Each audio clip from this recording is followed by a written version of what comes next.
Bueno, hoy vamos a adentrarnos en un estudio doctrinal. Hoy vamos a ver pura doctrina. Esta palabra de Dios va a enriquecer nuestra parte cognitiva, el conocimiento de Dios, pero no se puede quedar solamente en lo cognitivo. Tiene que, por medio de la fe, sembrarse en nuestro corazón para creerlo y para vivirlo, para experimentarlo, porque el cristianismo es de experimentar, el cristianismo es de vivir la fe de la palabra de Dios. Y vamos a ver este tema, la humanidad de Cristo, ya que hoy, pues, en el mundo, ¿no?, se festeja lo que es la resurrección del Señor. Pues no quería dejar a un lado este tema y compartir con ustedes la humanidad de Cristo. Cuando el apóstol Juan escribió su primera carta por allá en el año 80-85 de la era cristiana, después de Cristo, circulaba una enseñanza falsa entre las iglesias, diciendo que Jesús no era hombre, sino que era Dios con apariencia de humano. Parecía humano, pero no era humano. Esta herejía se conoce como el docetismo, que viene de la palabra griega doxeta, y esta palabra griega significa parecer. Tiene la apariencia, pero no es. Esto significa la palabra griega doxeta, y por eso a esta doctrina que negaba la humanidad de Cristo, no negaba su divinidad, pero negaba su humanidad. A esta doctrina, a esta herejía falsa, se le conoce como el docetismo. Pero en este entonces, el docetismo estaba mezclado con el gnosticismo. ¿Usted ha escuchado que los gnósticos? Pues bien, en este entonces el docetismo estaba mezclado con el gnosticismo. Y usted sabe que dentro del gnosticismo todo lo que tiene que ver con la materia es malo. Es malo. Dentro del gnosticismo, aquellos que ya están casados, que tienen pareja, solo tienen vida sexual cuando van a tener hijos. Antes no. Porque para ellos la creencia es que todo lo que es de la materia, todo lo que es de la carne es malo. Y por eso muchos gnósticos son vegetarianos o veganos. Bueno, entonces el docetismo estaba mezclado con el gnosticismo, quienes creen que la materia es mala, y ya que Cristo es santo, Él no podía mezclarse con la carne humana. Creían que Jesús no tenía carne y sangre física, sino que era una especie de fantasma ilusorio y pasajero. Ellos creían el docetismo. Pero el apóstol Pablo, como esto se enseñaba, como esta doctrina se regó por las iglesias, entonces allí es donde viene la función del apóstol, del pastor, que tiene que guardar y que tiene que cuidar la doctrina de Cristo en medio de la congregación de los santos. Por eso en un pasaje bíblico dice que a las mujeres en la congregación se les manda. ¿Qué dice el pasaje bíblico? ¿Qué dice? A las mujeres en la congregación, ¿qué se les manda? A callar. Si tomamos ese pasaje bíblico literal, entonces las mujeres aquí no podrían hacer absolutamente nada. Pero ¿por qué se les manda a callar a las mujeres en la congregación? No es porque el hombre sea más. No, para Dios el hombre y la mujer todos somos iguales ante el Señor. Sino que como empezando la iglesia cristiana, había muchas doctrinas heréticas. Entonces las mujeres paraban bolas en la plaza de mercado a la vecina de al frente, a la vecina de al lado, a la comadre. Paraba la oreja al vecino que le hablaba de estas doctrinas heréticas. En el supermercado, allá en la plaza, en la galería, en la panadería, paraban oreja para eso.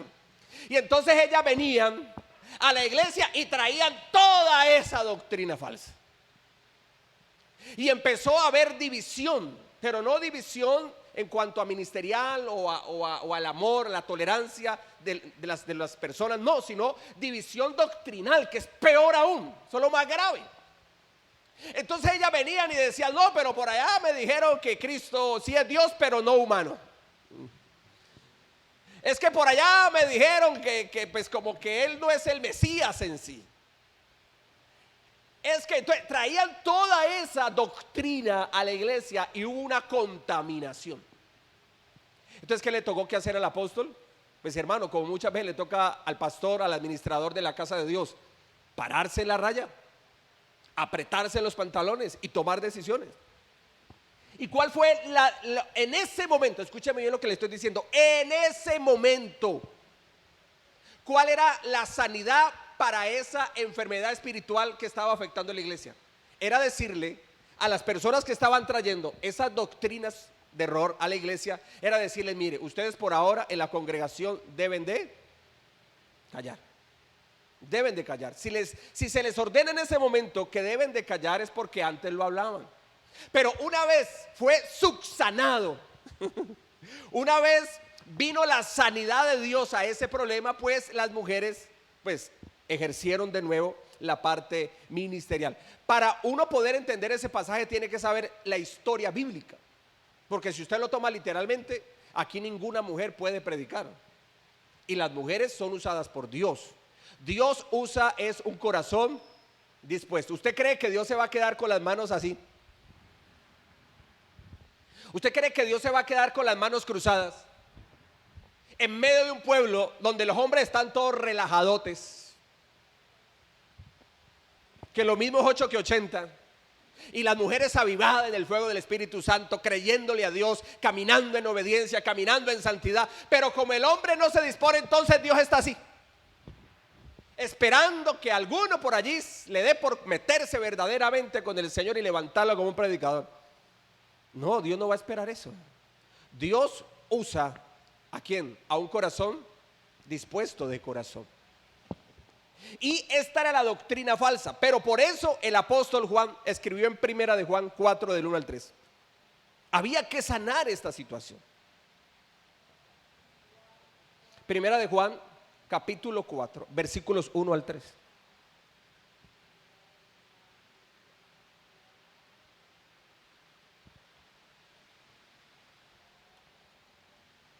Yo pregunto, en la iglesia, mejor, en el pueblo de Dios, ¿habían profetisas, o sea, profetas mujeres en el Antiguo Testamento?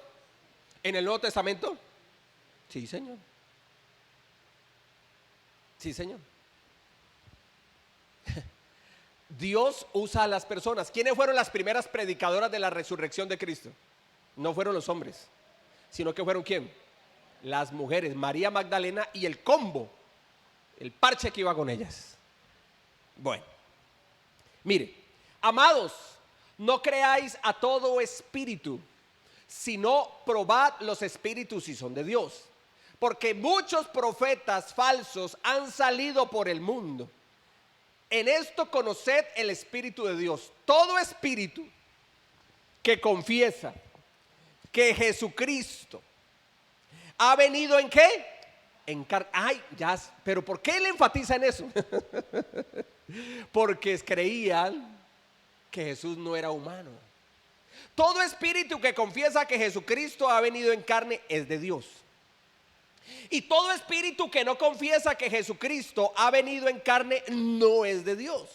Y este es el espíritu del anticristo, el cual vosotros habéis oído que viene y que ahora ya está en el mundo, nos enseña la palabra de Dios. Entonces, ¿a quién Dios usó para contrarrestar, para traer sanidad al corazón de la iglesia y que no se fuera a desviar el pueblo de Dios de la sana doctrina de nuestro Señor Jesucristo? Bueno, aquí está usando al apóstol Juan.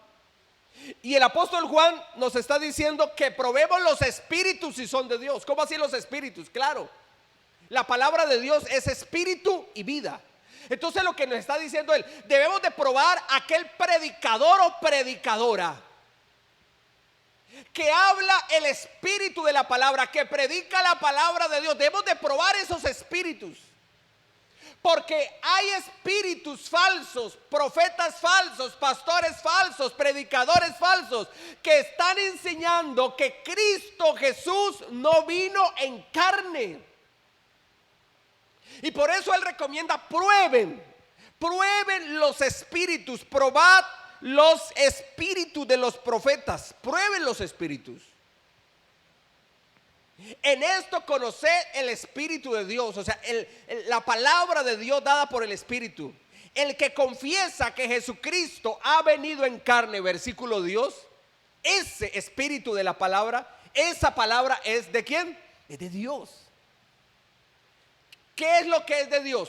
Lo que confiesa que Jesucristo ha venido en carne. ¿Cómo así? O sea, Cristo, el Señor Dios, ha venido en carne, se hizo hombre. El que confiesa eso, ese espíritu de la palabra, esa palabra viene de Dios, viene del Espíritu de Dios. ¿Cuántos creen que Jesucristo ha venido en carne? Digan amén. Amén. Cristo, cuando estuvo en la tierra, era Dios hecho hombre, 100% divino, 100% humano. Para Juan, negar la humanidad de Cristo Jesús es negar la esencia del cristianismo.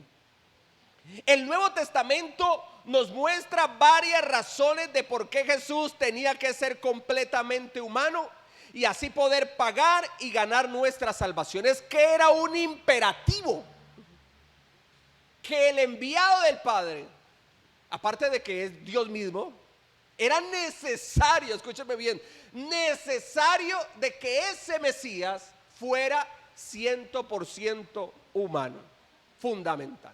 Si ese que se dice Mesías no era humano, entonces no era el Mesías.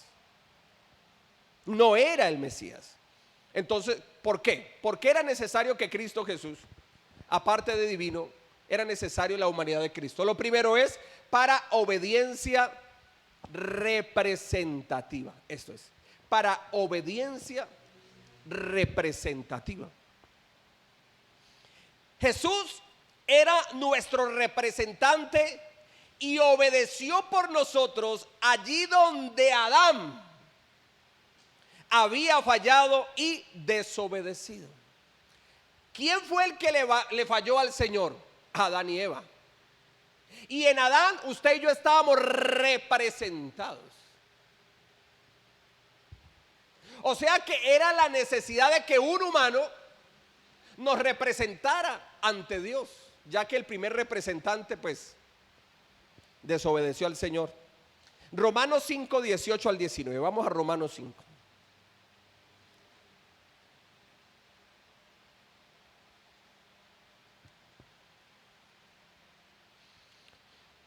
Romanos 5, 18 al 19 dice así: así que como por la transgresión de uno vino la condenación a todos los hombres, de la misma manera por la justicia de uno vino a todos los hombres la justificación de vida. Porque así como por la desobediencia de un hombre los muchos fueron constituidos pecadores, así también por la obediencia de uno los muchos serán constituidos justos. Jesús tenía que ser un hombre a fin de ser nuestro representante y obedecer en nuestro lugar, ya que el primer hombre, Adán, como representante de la humanidad, desobedeció los principios de Dios. Y por eso es que aquí el apóstol Pablo, escribiendo esta carta universal a los romanos, nos dice que la transgresión al hombre vino por un hombre. ¿Quién fue ese hombre? Adán y Eva, por la transgresión de uno, versículo 18. Pero también de la misma manera como vino la transgresión de uno, de la transgresión de uno, Adán, vino la condenación a todos los hombres, también la justicia de uno, de otro Adán, y a ese se le llama el postrer Adán. Cristo se le llama el postrer Adán. Porque en el primer Adán estábamos representados, pero allí Todos caímos de la gloria de Dios. Pero en el segundo Adán también el ser humano está representado y allí fue restaurada la gloria de Dios. Y en el postrer Adán, que es Jesucristo, hombre, en ese postrer Adán el ser humano es justificado para vida eterna. Por uno justo vino toda la justificación delante de Dios a toda la humanidad. Ahora bien, el que desobedeció fue Adán. Y Adán desobedeció siendo 100% humano. Por lo tanto, alguien también 100% humano debía de venir y justificarnos ante Dios. Y ese que venía a justificarnos ante Dios debía de cumplir todo lo que estaba escrito de las profecías mesiánicas con respecto a la venida del Hijo de Dios. Y para poder cumplir todas las demandas de las profecías del Mesías, aparte de humano, también era necesario que debía de ser divino. Divino, o sea, siendo Dios mismo, pero en forma humana. Lo segundo, para ser el único mediador entre Dios y los hombres. Por eso Cristo debía de ser y era humano 100%. Aparte, debido a que estábamos alejados de Dios por el pecado, necesitábamos a alguien que viniera a ponerse entre Dios y nosotros y nos llevara de vuelta a Él, a Dios mismo. Necesitábamos un mediador que pudiera representarnos ante Dios y que pudiera representar a Dios en nosotros. Hay solo una persona que cumplió este requisito. ¿Qué dice la palabra de Dios? 1 Timoteo 2:5. Alguien que representara, un hombre que representara a los hombres ante Dios, pero también que representara a Dios entre los hombres. 1 Timoteo 2:5 dice así: porque hay un solo Dios. Pregunto, ¿cuántos dioses hay? Uno solo. No hay 2, ni 3, ni 4, ni 50 dioses, no. Hay un solo Dios. Por eso el cristianismo es monoteísta. Nosotros no somos politeístas, nosotros somos monoteístas. Creemos en un solo Dios. Porque hay un solo Dios. Y un solo, ¿cuántos mediadores? Uno solo. Y un solo mediador entre Dios y los hombres. ¿Quién es esa persona? Jesucristo, hombre. Jesucristo, por ser hombre, representa a la humanidad, representa al hombre delante de Dios. Él es nuestro mediador, Él es nuestro intercesor. No hay otro, Él es el único. Yo sé que en la religión tradicional te enseñaron muchísimos mediadores y muchísimos intercesores, pero no, el único mediador es uno solo y es Jesucristo el Señor.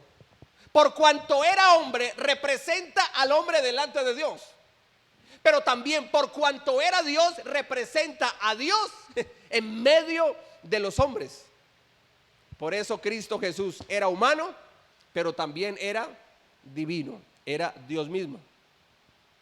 Y este mediador, a fin de cumplir esta función, Jesús tenía que ser Dios, pero también tenía que ser completamente hombre. Completamente hombre. Lo tercero, para ser nuestro ejemplo y modelo de vida. Sí, Señor. El ser humano, por tener estos ojos físicos que ven, por tener un corazón que siente terrenal, el ser humano siempre está mirando quién es el ejemplo. ¿Quién es el ejemplo? Y por eso está mirando el cantante de moda. Y si la cantante de moda tiene el pelo verde, se tiñó el pelo verde, usted ve que entonces las jovencitas empiezan a teñirse del pelo verde, porque está mirando con quién, o mejor, en quién ser representadas, con quién identificarse. Entonces toman modelos del mundo. Ese es el grave error, que toman los modelos del mundo, mas no los modelos de Dios. Entonces, si el cantante de moda tiene aretes en la oreja derecha y en la oreja izquierda, pues él también se coloca aretes. Si el cantante de moda, si de pronto la persona famosa del momento, el futbolista de moda del momento, tiene tatuado, hermano, hasta el alma, tatuajes en la cara, tatuajes por los hombros, tatuajes en la espalda, tatuajes por acá, tatuajes en la... Entonces usted ve que entonces los jovencitos también van empezándose a tatuar por todos lados. ¿Usted sabe dónde empezaron los tatuajes? ¿Quiénes eran los que se tatuaban? ¿A dónde empezaron los tatuajes? En las cárceles. En las cárceles. Por lo tanto, la persona que tenía un tatuaje representaba que había sido condenado por un delito. Bueno. Entonces el hombre está mirando. Aún la forma de vestir. ¿Usted ha visto la forma de vestir? También necesitamos modelos. Usted ve que ahorita la moda de los muchachos es usar el pantalón ¿por dónde? Por aquí a mitad de las posaderas, ¿cierto? Entonces la persona lo mira y se da cuenta de qué color es el pantalón y de qué color es el calzoncillo. Pero ¿de dónde vino esa moda? ¿De dónde vino esa moda? ¿Sabe también de dónde vino esa moda? De las cárceles. Porque habían hombres seductores que se las querían pasar de sexys. Y entonces querían atraer a otros hombres que estaban en la misma cárcel, mostrando más de lo que no deben demostrar. Y usted ya sabe para qué. Pero como ese es el cantante de moda que usa los pantalones por acá, ya llegando a las rodillas, exagerado para darles una enseñanza. Entonces también es así. Bueno, ¿qué le quiero enseñar con esto? Que nosotros estamos colocando ejemplos negativos en nuestra vida. Tomamos lo malo, mas no tomamos lo bueno.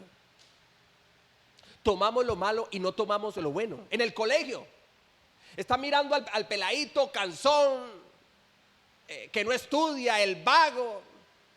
Pero ese es el muchacho de moda, el que no se la deja montar de los profesores, el rebelde.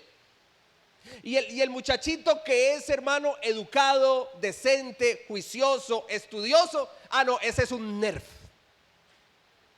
Ese es un nerd. Ese no es el ejemplo. El ejemplo es el vago, el que llega tarde, el que no estudia.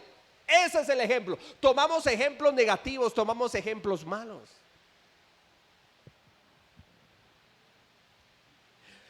Nuestra meta debe ser lo de ser semejante a Cristo en su comportamiento todos los días de nuestra vida, hasta el momento de la muerte, y morir en obediencia a la palabra del Señor. O sea que Cristo Jesús es Él nuestro modelo, es Cristo Jesús nuestro ejemplo de vida. En Él es donde debemos de colocar nuestra mirada, nuestra fe. Vamos a Primera de Juan 2, 4 al 6.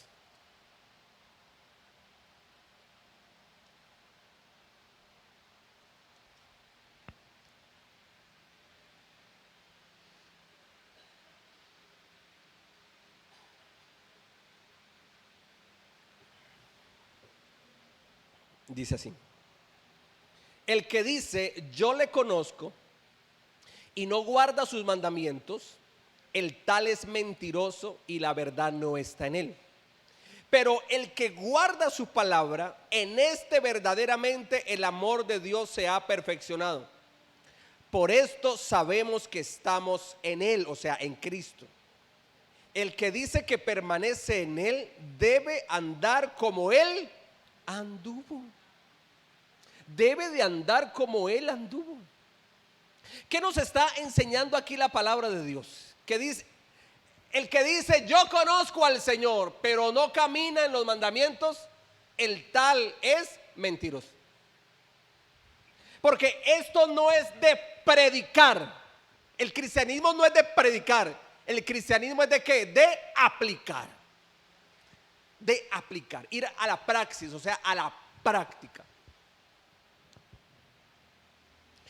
Porque el que guarda su palabra, dice, en este verdaderamente el amor de Cristo se ha perfeccionado. O sea, esto no es decir, ay, yo amo al Señor, yo amo al Señor, yo amo a Dios, yo amo a Dios, pero si no está obedeciendo, el tal es mentiroso. ¿Cómo se reconoce a una persona que verdaderamente ama a Dios? Que es verdad lo que dice con su boca, por su testimonio. Porque el que ama a Dios verdaderamente, ese guarda el testimonio, ese obedece la palabra del Señor. El que dice que permanece en Cristo, el verso 6 dice, debe de andar como Él anduvo. Nosotros somos cristianos es porque somos seguidores de Cristo Jesús. Usted aquí no viene a seguir a un hombre, no, señor. Aquí no venimos a exaltar el ministerio de un pastor, para nada. Nosotros venimos a esta iglesia es para exaltar y adorar a Jesucristo el Señor. ¿Cuánto lo creen? Así es. ¿Por qué lo digo? Porque muchas veces en las iglesias, la visión de la iglesia es que las personas estén más compenetradas con el ministerio del pastor que con el mismo Cristo Jesús. Y eso no es correcto. No, señor. Mire, hoy estoy aquí como ministro de Dios pastoreando esta iglesia. Mañana solo Dios sabe a dónde Dios me lleve. Pero usted debe de seguir con la fe puesta ¿en quién? En Jesucristo el Señor. Porque si ya no está el ministro, entonces ¿qué hacen las ovejas? No, pues si tenía la fe en el hombre, ese rebaño se dispersa. Pero si tenía la fe en Dios, permanece. Porque los hombres hoy estamos y mañana no estamos. O porque Dios nos lleve a otro lugar, o porque Dios nos llame ¿a dónde? A su presencia. Por eso su mirada debe de estar en el autor y el consumador de la fe. ¿Quién es el autor y el consumador de la fe? Jesucristo el Señor. Él es nuestro modelo y nuestro ejemplo de vida. Y todo creyente, hombre o mujer, debe de andar como Él anduvo. Ahorita no es que usted se vaya a pasar pues en un lago, se va a poner en un lago hondo y dice, yo camino sobre las aguas como Jesús. Pues lo lógico es que se va a hundir, ¿no? Entonces entienda el espíritu profético de la palabra como el espíritu de Dios se la revela. No vaya a malinterpretar la palabra de Dios.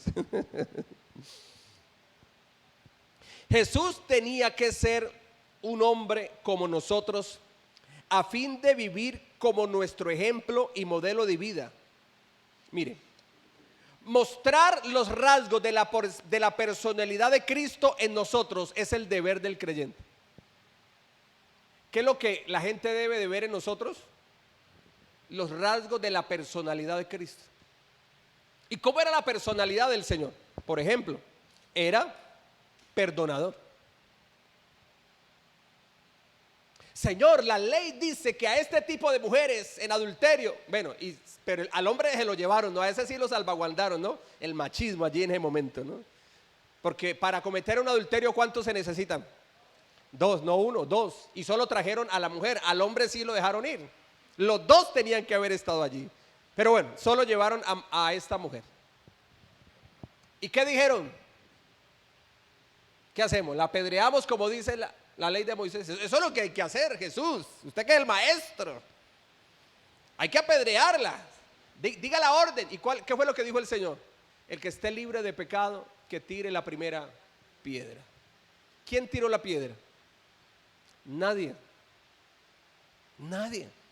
Yo creo que en esa turba, en esa gente que estaba allí, estaba la afectada por el adulterio. Yo creo que ahí estaba la mujer del adúltero que lo escondieron. Ese sí lo escondieron. Ahí estaba la mujer afectada. Yo creo que ella estaba esperando, hermano, que de Jesús dijera, apedréla. Esa era la primera que tiraba la piedra. Esa estaba ofendida, estaba herida, ¿no? Pero el Señor le dijo, el que esté libre de pecado, que tire la primera piedra. Ella dijo, te salvaste, mujer, porque tal vez no sea adúltera, pero yo soy jodida y complicada, aparte de cantaletosa. Y tengo un corazón resentido y no perdono, y el que me la hace, me la paga. Y yo sé que está mal hecho, por eso tiró esa piedra allí. Se le cayeron los bolsillos también, porque esa estaba cargada de piedras por todos lados.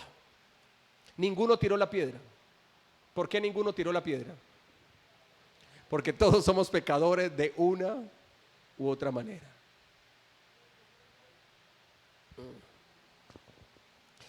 ¿Cómo debemos de ser nosotros? Perdonadores. ¿A ti te cuesta perdonar? Si te cuesta perdonar, mi amado, necesitas trabajar mucho en eso. Otro rasgo de la personalidad de Jesús: Jesús honró a sus padres. Honró a sus padres. Él cumplió ese principio: honra a padre y madre. Él honraba a sus padres. Los honró de tal manera que aún cuando Jesús estaba en la cruz y su madre María iba a quedar, hermano, aparentemente sola, aunque ella, habían otros hermanos, otros hijos, ¿no?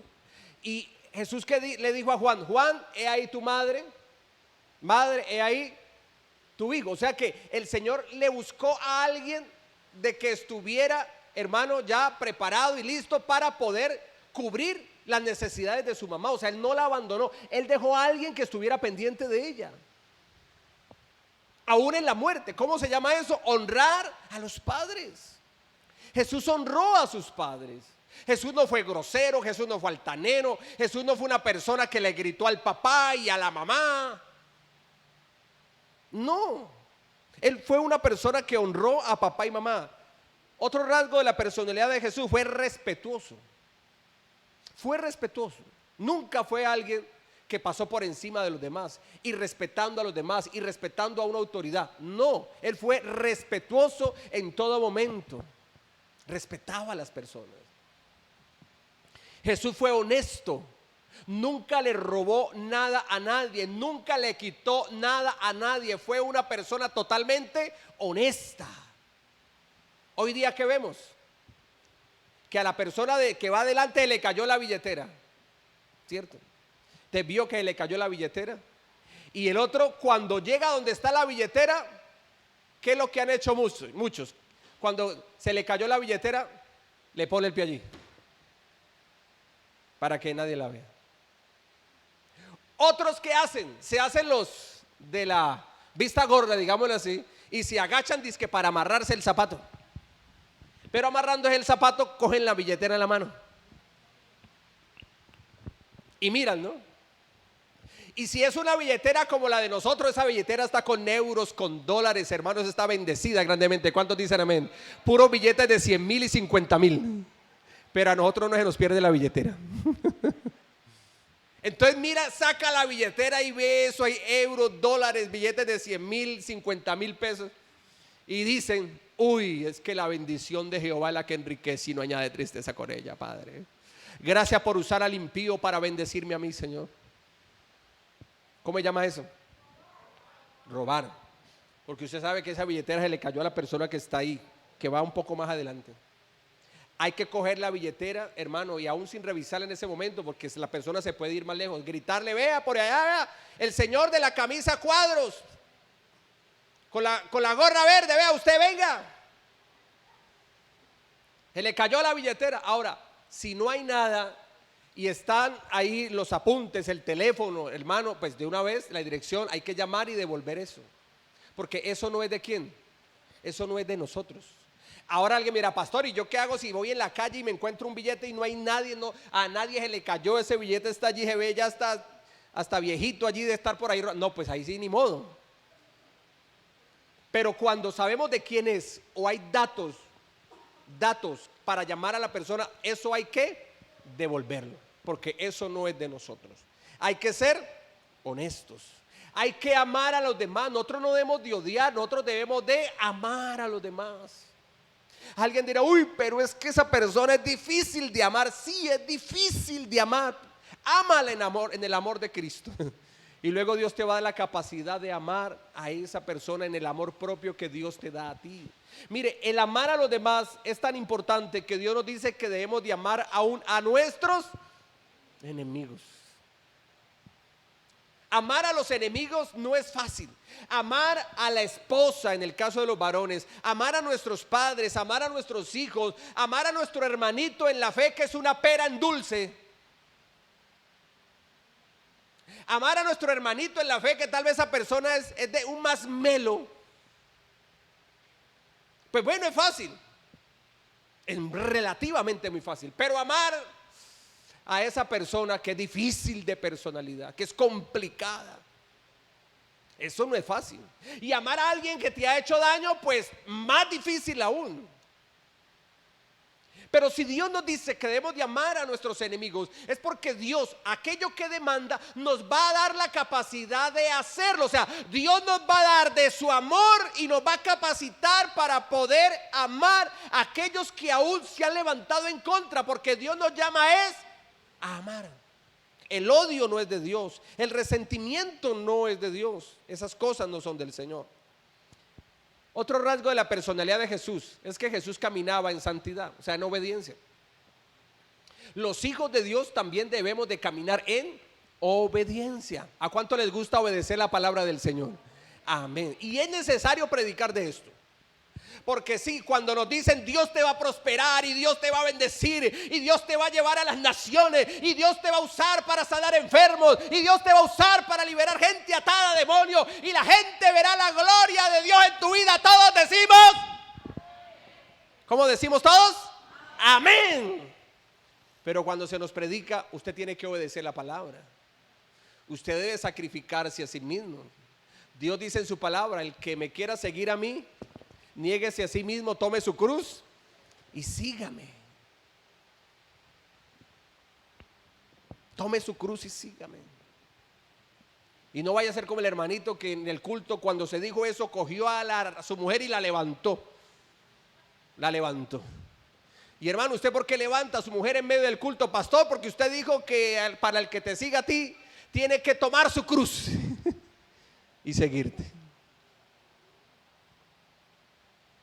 Jesús caminaba en santidad y en obediencia. Nosotros también debemos de caminar en obediencia a la palabra del Señor.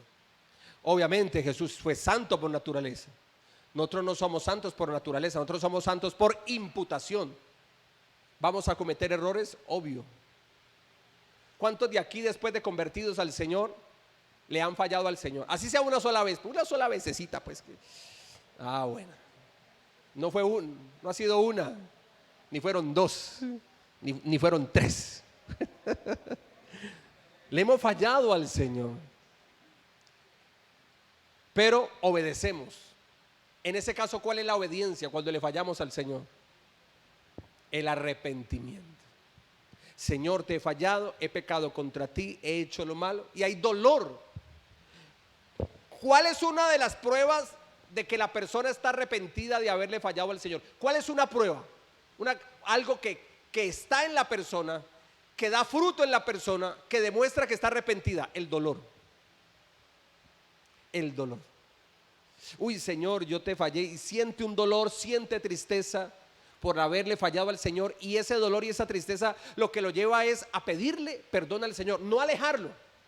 Porque si ese dolor y esa tristeza lo lleva a alejarlo, eso no es arrepentimiento, sino que ¿eso qué es? Resentimiento. Eso es remordimiento. ¿Qué fue lo que tuvo Judas?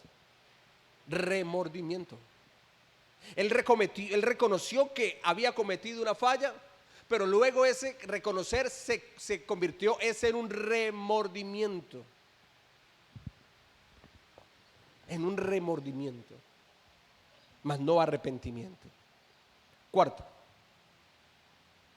para compadecerse como sumo sacerdote. Otro de las causas por las cuales Cristo Jesús debía de ser 100% humano.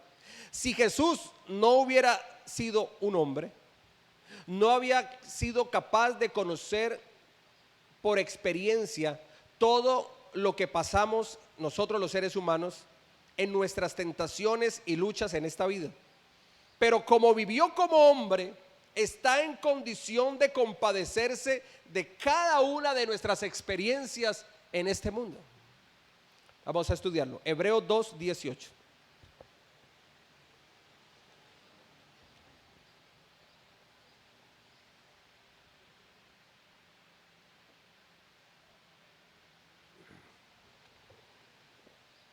Dice así: pues en cuanto él mismo padeció siendo tentado, es poderoso para socorrer a los que son tentados. Cristo Jesús sufrió. Él, hermano, pasó por dolores diversos. Y en medio de ese dolor y esos dolores, hermano, Él fue probado. Él, antes de ir a la cruz, esa noche que Judas lo entregó con un beso, el beso traicionero de Judas, Él estaba allí arrodillado. Los discípulos estaban a distancia de un tiro de piedra, más o menos a 50 metros de donde estaba Jesús arrodillado. Y allí Jesús arrodillado oraba al Padre y sabía lo que ya venía dentro de poco. Y dice la palabra de Dios que a tierra caían, hermanos, sus gotas como gotas de sangre. O sea, era sangre mezclada con el sudor del Señor. Y eso, hermano, caía a tierra. Usted ve que cuando la persona está pasando por un momento adverso, difícil, hay veces esa presión hace que la persona empiece a sudar. A sudar. Pero la presión que en ese momento estaba pasando el Señor era tan fuerte porque iba a morir en la cruz, que aún esa presión no solamente fue sudor, sino que de sus capilares empezaron a salir, hermanos, sangre. Sangre. Imagínate la presión del Señor. La presión del Señor tan impresionante, que aún de su cabeza, de sus capilares, empezó a derramar sangre y caía a tierra como su sudor, como grandes gotas de sangre.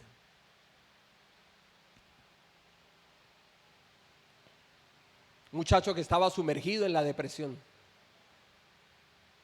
y fue a la cocina y fue a la cocina, hermano, y allí cayó en lo profundo de la depresión porque acabó con los frijoles que habían en ella.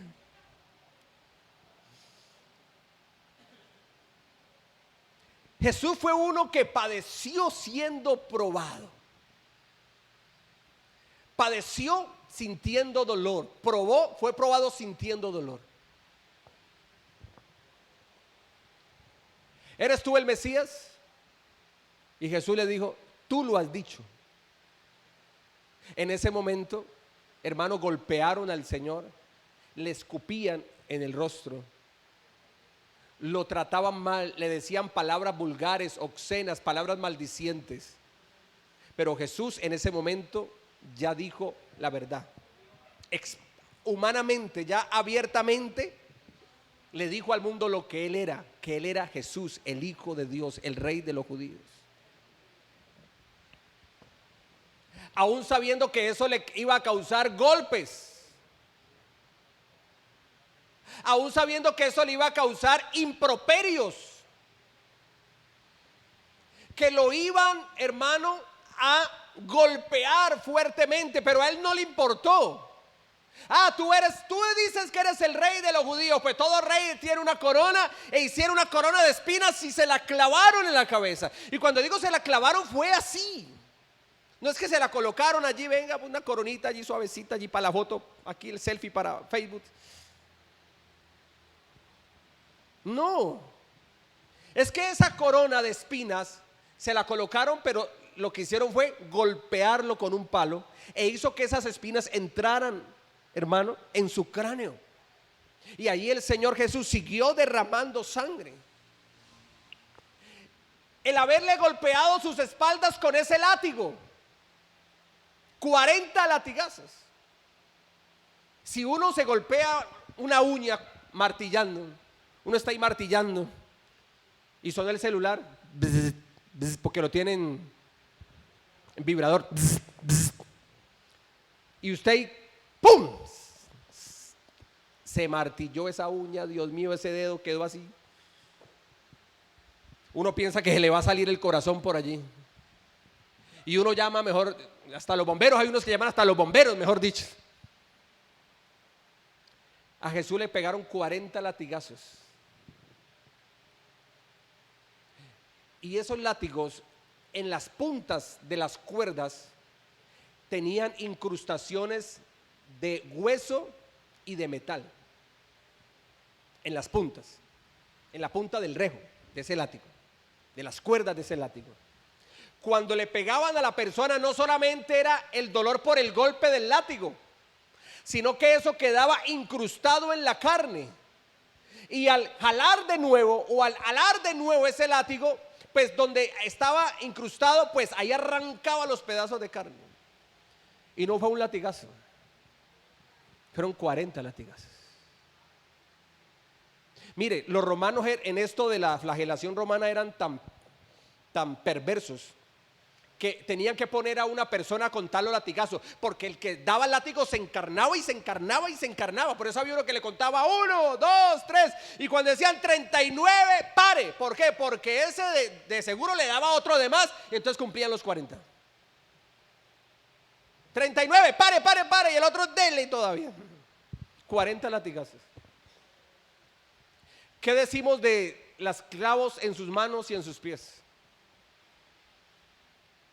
No fue fácil.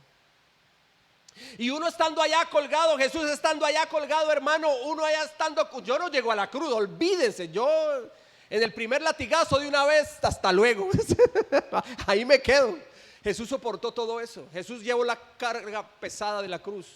Jesús fue allá a la cruz, allá en la parte del Gólgota, y allí en esa cruz, estando esa cruz en el piso todavía, lo colocaron allí y clavaron sus manos y clavaron ¿qué? Sus pies, y allí estaba crucificado el maestro. Imagínate uno agarrado solamente por esos clavos en ese madero hecho en cruz. ¿Hacia dónde se le va el cuerpo? Hacia adelante. ¿Pero qué lo sostenía la cruz? Los clavos.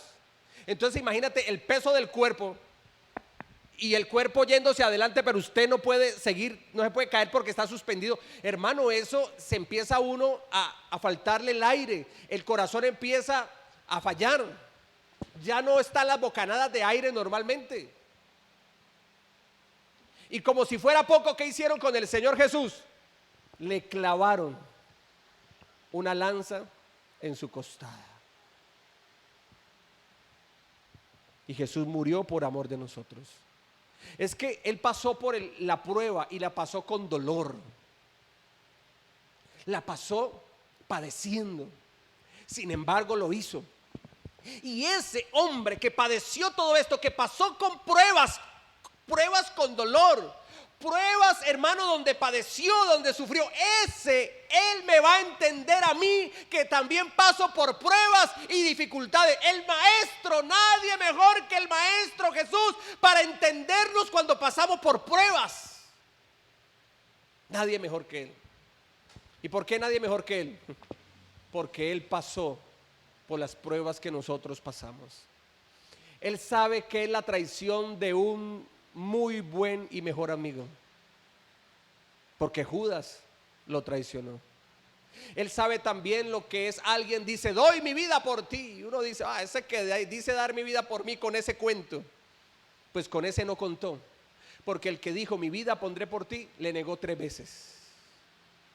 Él sabe lo que es tener rivalidades en medio de la familia, gente que no te quiere en la familia, porque los hermanos de Jesús se convirtieron a Cristo después de Jesús resucitado. Jesús en vida, sus hermanos eran enemigos del ministerio de Jesús y por ende del Señor.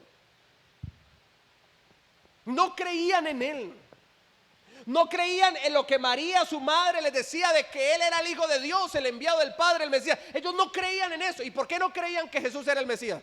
Porque dice, pero este se crió con nosotros, este que es el hermano mayor se crió con nosotros, este que le ayuda a mi padre José en la carpintería, este que va a ser el Mesías. O sea, lo menospreciaron porque vivían con Él de una manera continua. Nadie mejor que el Señor para compadecerse de todas las luchas que pasamos. Hebreos 4, 15 y 16. Dice así: porque no tenemos un sumo sacerdote que no pueda compadecerse de nuestras debilidades, sino uno que fue tentado. ¿En qué fue probado el Señor? En todo, según nuestra semejanza, pero sin pecado. Jesús fue tentado como hombre en todo lo que pasamos nosotros los seres humanos. Él sabe lo que es sentirse solo. Él sabe lo que es sentirse solo. Él sabe lo que es tener al mundo en contra, porque prefirieron a Barrabás antes que a Jesús. Prefirieron a Barrabás antes que al Señor. Él sabe que no es caminar con las multitudes. Él sabe lo que es ir contracorriente y que las multitudes lo señalen. Él sabe que es eso. Por eso Jesús, nadie mejor que Jesús para entendernos, comprendernos y sentir el dolor y compadecerse de cada uno de nosotros para ayudarnos. Usted ve que la vida de José tempranamente desaparece de Jesús. Usted ve a José, el papá putativo, a quien el Señor encargó para que tuviera Jesús una figura paterna. Usted ve que José aparece solo cuando Jesús es niño, hasta los 12 años. De allí para allá usted no ve a José papá, ya no lo ve. ¿Por qué no aparece más José? Porque murió. Jesús se quedó sin papá siendo un niño. Él sabe lo que es levantarse sin la figura paterna. Él sabe el dolor que siente una persona cuando parte un ser querido, porque Él lo vivió. Él lo vivió a sí mismo. También para hacer un sacrificio sustituto. Por eso era necesario que Jesús fuera humano, 100%. Si Jesús no hubiera sido un hombre, no hubiera podido morir en nuestro lugar y pagar el castigo que justamente nos correspondía. Vamos a Hebreos 2, 14 al 17. Dice así: así que, por cuanto los hijos participaron de carne y sangre, Él también participó de lo mismo, para destruir por medio de la muerte al que tenía el imperio de la muerte, esto es, al diablo, y librar a todos los que por el temor de la muerte estaban durante toda la vida sujetos a servidumbre. Porque ciertamente no socorrió a los ángeles, sino que se socorrió a la descendencia de Abraham, por lo cual debía ser en todo semejante a sus hermanos, para venir a ser misericordioso y fiel sumo sacerdote en lo que a Dios se refiere, para expiar los pecados del pueblo. Jesús llevó nuestros pecados sobre su cuerpo y murió en nuestro lugar. Esto lo muestra aquí la palabra del Señor claramente. Él participó de carne y sangre, o sea, Dios se hizo hombre y habitó entre nosotros. Y como hombre, Él llevó nuestros pecados, y por eso Jesús murió en la cruz del Calvario, para morir, para entregar su vida por amor de nosotros los pecadores, por cuanto Él llevó nuestros pecados. Jesús no pecó, pero Él llevó nuestros pecados, y por eso Él pagó el precio. ¿Cuál era el precio según la ley de Moisés? La paga del pecado es la muerte. ¿Quiénes eran los que debían de estar en esa cruz? Diga, yo, usted y yo. Pero Él tomó nuestro lugar. Él es nuestro sacrificio sustituto, y Él tomó nuestro lugar para expiar los pecados del pueblo, o sea, para expiar el pecado de la humanidad. A través de la sangre poderosa de Jesucristo, el Señor se limpia y se borra todo pecado de la raza humana. Y esta, hermano, es la mejor noticia que usted y yo podemos tener. Saber que a pesar que somos pecadores, si nos arrepentimos de corazón, el Señor perdona nuestras culpas, porque Él ya expió nuestros pecados a través de su sacrificio en la cruz del Calvario. ¿Y por qué esa es la mejor noticia? Porque si no hubiera la expiación de Cristo, hermano, estaríamos destinados a la condenación. Pero nosotros no fuimos predestinados para la condenación, sino que fuimos predestinados desde antes de la fundación del mundo. El Señor nos eligió para su gloria, para ser perdonados, para recibir salvación y vida eterna. ¿Cuántos dicen amén? ¿Cuántos lo creen? ¿Y cuántos tienen el regalo de la salvación y la vida eterna? Amén. Y por último, para ser el modelo de nuestros cuerpos redimidos futuros. Sí, Señor. ¿Cuántos se han enfermado? Todos. A todos nos pasan los años. Y pasando los años traen sus achaques, sus cositas. Claro que sí. Este cuerpo se envejece, este cuerpo enferma y este cuerpito, esta carne y estos huesos van a morir en algún momento. ¿Cuándo? No lo sabemos, solo Dios lo sabe. Cuando Jesús resucitó entre los muertos, lo hizo en un cuerpo nuevo. Vamos a verlo. Primera de Corintios 15, 42 al 44.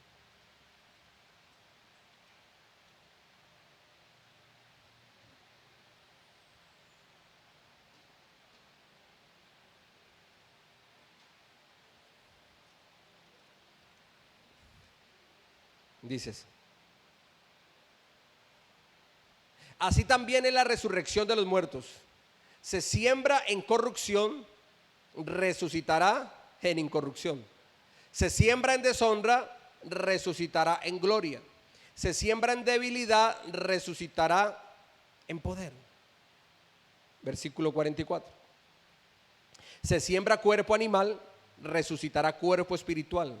Hay cuerpo animal y hay cuerpo espiritual. Jesús resucitó al tercer día de entre los muertos, pero para poder resucitar previamente hubo su muerte, su sacrificio en la cruz. Él resucitó al tercer día, pero no resucitó en ese cuerpo de Jesús que le daba hambre, en ese cuerpo de Jesús que necesitaba tener ropa, las túnicas que usaban ellos en el Medio Oriente, para cubrirse del sol y de la inclemencia del invierno. Jesús tenía que comer porque su cuerpo lo necesitaba. Jesús tenía que tomar agua, bebida, porque su cuerpo lo necesitaba. Jesús, hermano, le pasaron los años. Pasó de estar en el vientre de su madre a ser un niño, a ser un joven, y murió a los 33 años y medio siendo un adulto. A Jesús le hirieron y corría sangre por su cuerpo porque era humano 100%. Pero Él no resucitó en ese cuerpo debilitado que envejece. Un cuerpo corrupto. ¿Por qué corrupto? Porque se enferma y porque se muere. Él resucitó en un cuerpo glorioso.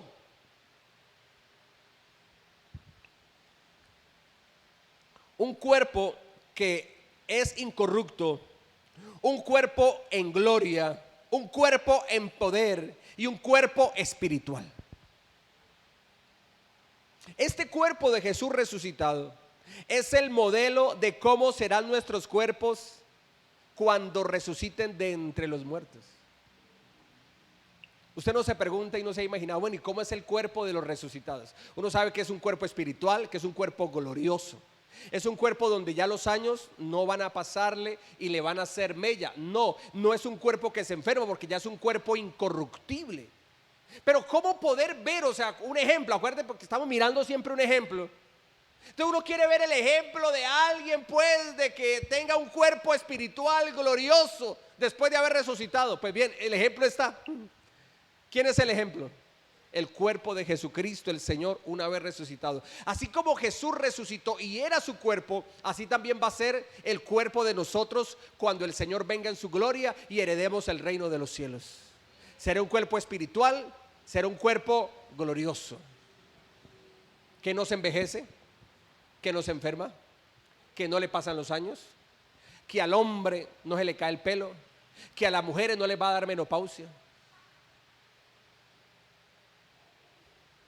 Se ríe. Que al hombre no va a decir, ay, me tengo que ir donde el médico, ya tengo 50, tengo que ir a donde el médico porque me toca ya el examen de la próstata. Y uno sufre y como que ya no quiere ir por allá. No vamos a tener ese problema. Va a ser un cuerpo resucitado y glorioso. Y sabe una cosa, seguimos con las buenas noticias. Aquella persona amada y querida y que partió antes de ti, cuando Dios nos lleve en su gloria y estemos con Él, allá nos encontraremos, nos abrazaremos y estaremos juntos con el Señor. ¿Cuánto lo creen? Así es. Así es. ¿Cómo es el cuerpo resucitado de los creyentes? ¿Cómo va a ser? Como el de Jesús. Así va a ser el cuerpo de los creyentes una vez resucitado, como el de Cristo Jesús, Señor nuestro. Colócate en pie, vamos a orar.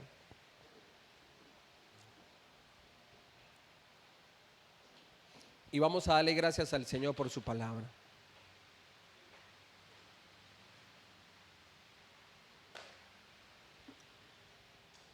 Yo sé que usted se ha preguntado, ¿y será que en ese cuerpo glorioso uno ya no va a comer? Porque me dice, uy, pastor, a mí de lo que sí me gusta es comer. Y me gusta ir a comer a restaurantes, y me gusta hacer mis comidas, y me gusta la comida. Pues sigo dando buenas noticias. En el reino de los cielos, cuando lo heredemos, va a haber comida, va a haber bebida. Sí, Señor. Jesús dijo, no tomaré más, escuche bien, no tomaré más del fruto de la vid hasta cuando se cumpla en el reino de Dios. O sea, Jesús dijo, no voy a tomar más del vino, yo no voy a beber más vino hasta cuando venga en el reino de Dios. O sea que en el reino de los cielos vamos a tomar ese vino, pero no es un vino terrenal, sino que es un vino celestial. Le tengo otra noticia. Jesús, una vez resucitado, comió con los discípulos pan y pescado. Y en las bodas del Cordero, la Biblia nos enseña que va a haber un banquete. Son las bodas del Cordero. Y esas bodas del Cordero tienen un banquete. ¿Y por qué se le llama banquete? Porque hay comida. O sea que aquellos que les gusta comer, no se preocupe, que en el reino de los cielos va a haber comida y vamos a tener también esa bebida en el reino de los cielos. Imagínese cómo será eso. Glorioso, hermano. Si usted se come unas costillas ahumadas en barbecue, uy, eso sabe riquísimo. Pues eso no, hermano, en comparación con lo que vamos a comer en el reino de los cielos, no, eso no es nada. Imagínese los manjares en el reino de los cielos. Vamos a darle gracias a Dios por su palabra. Papá Dios, te damos gracias por tu palabra, poderoso Dios. Tu palabra es vida, tu palabra es espíritu. Y hemos estudiado, Señor Jesucristo, lo importante y lo necesario de que era que el Cristo Jesús fuera humano, 100% como lo fue. Tú, Jesucristo de Nazaret, cuando viniste a esta tierra, eras humano como cualquiera de nosotros. Eso sí, siendo Dios mismo. Era 100% humano y 100% divino. Y en Cristo Jesús la raza humana estaba representada. Porque así como en uno que desobedeció vino la condenación, también en ese otro que vino, Jesucristo el Señor, hemos sido justificados delante de Dios para salvación y vida eterna. En el primer Adán todos mueren. En el postrer Adán, que es Jesucristo el Señor, todos vivimos. Por eso, Señor Jesucristo, te damos gracias por tu obra en la cruz del Calvario. Y hoy que se celebra, Señor, en el mundo cristiano, la resurrección de Jesús, hoy podemos también, Señor bendito Dios, creer que así como tú, Jesús, resucitaste de entre los muertos, también, Señor amado, tú vas a resucitar a todos aquellos que han muerto y que morirán físicamente, Señor. Tú los vas a resucitar. Los muertos en Cristo resucitarán primero cuando suene la trompeta. La trompeta de Dios, con voz de arcángel, con trompeta de Dios, sonará la trompeta y los muertos en Cristo resucitarán primero, y los creyentes que estén vivos, sus cuerpos también serán transformados, y juntos recibiremos al Señor en el aire y estaremos en su presencia, a su lado, por la eternidad, y disfrutaremos de la cena y de las bodas del Cordero de Dios, del banquete celestial. Y gobernaremos con Cristo en el reino milenial en esta tierra, y heredaremos los cielos nuevos y la tierra nueva que el Señor tiene para cada uno de sus pueblos, para sus hijos que somos nosotros. Señor Jesús, gracias por hacerte hombre. Gracias, Señor, porque tú te hiciste hombre, porque habitaste entre nosotros como cualquier ser humano, padeciste, sufriste, pasaste pruebas, Señor Jesucristo. Aún fuiste tentado por el mismo diablo en el desierto, pero venciste toda tentación por cuanto eras Dios, por cuanto eras santo por naturaleza. Era imposible que el pecado tocara a Jesús, era imposible de que Jesús cayera en la tentación del diablo, aunque fue tentado en todo. Era imposible que aquel que murió por cuanto era humano, la muerte le retuviera, Por eso al tercer día Jesús se levantó de entre los muertos por cuanto era Dios. Murió por cuanto era hombre, pero resucitó por cuanto era Dios mismo. Diga conmigo: Señor Jesucristo, yo creo que tú viniste en carne. Diga: el Verbo divino se hizo carne, habitó entre nosotros, sufrió, padeció, pasando por diversas pruebas, llevó mis pecados en su cuerpo. Diga: y por mis pecados murió en la cruz del Calvario, pagó mis pecados, pagó mi deuda, me redimió con el poder de su sangre y me ha hecho hijo de Dios, heredero del reino de los cielos, por su gracia y misericordia. Y al tercer día resucitó de entre los muertos, por cuanto era Dios, por cuanto es la vida misma. Era imposible que la muerte lo retuviera. Diga: por cuanto Él no pecó, la muerte no lo podía retener. Diga: llevó mis pecados, pero Él no pecó. Y al tercer día resucitó. Diga: yo creo que como el cuerpo de Jesús resucitado, así también mi cuerpo, cuando el Señor me llame o venga por la iglesia, diga: yo tendré un cuerpo espiritual glorioso, transformado en gloria, resucitado. Y en ese cuerpo glorioso heredaré el reino de los cielos para siempre. En el nombre de Jesús el Señor. Pero antes de aplaudir para terminar el culto, alguien me pregunta, y yo sé que usted se ha preguntado, si vamos a resucitar como el cuerpo de Jesús resucitado, va a ser nuestro cuerpo resucitado. Y si la persona muere en una edad bastante avanzada, porque Cristo nos da vida, ¿y vida en qué? En abundancia. La mayoría de creyentes, la mayoría, no todos, una vez se convierten, tienen larga vida en la tierra. Hay otros que no, pero son una minoría. La mayoría tienen larga vida en la tierra. Entonces alguien dirá: pastor, y si yo muero viejito por allá a los 89 años, 90 y pico de años, 100 y pico de años, y entonces voy a resucitar en ese cuerpo de casi 90, 100 años o más de 100 años. Yo te digo: no. ¿Por qué Jesús murió a los 33 años y medio? A los 33 años y medio es donde está toda la fuerza y la potencia de una persona. A los 20 es joven, pero todavía no tiene la fuerza y la potencia de un hombre de 30 a 33 años. Por lo tanto, ¿sabe cómo vamos a resucitar? Si la persona de pronto es en una edad avanzada o muere siendo un niño, un bebecito, vamos a resucitar en un cuerpo, hermano, de una edad totalmente, en toda la fuerza y la vitalidad de la vida. En ese cuerpo es que usted y yo vamos a resucitar. Por eso no es en vano que Jesús muere y resucita a los 33 años y medio, donde está la fuerza, la potencia y toda la habilidad en todo su furor del ser humano. Entonces vamos a resucitar en un cuerpo, hermano, fuerte, joven y potente. ¿Cuántos dicen amén? Ahora sí, dele ese fuerte aplauso a Jesucristo el Señor, el Rey de Gloria.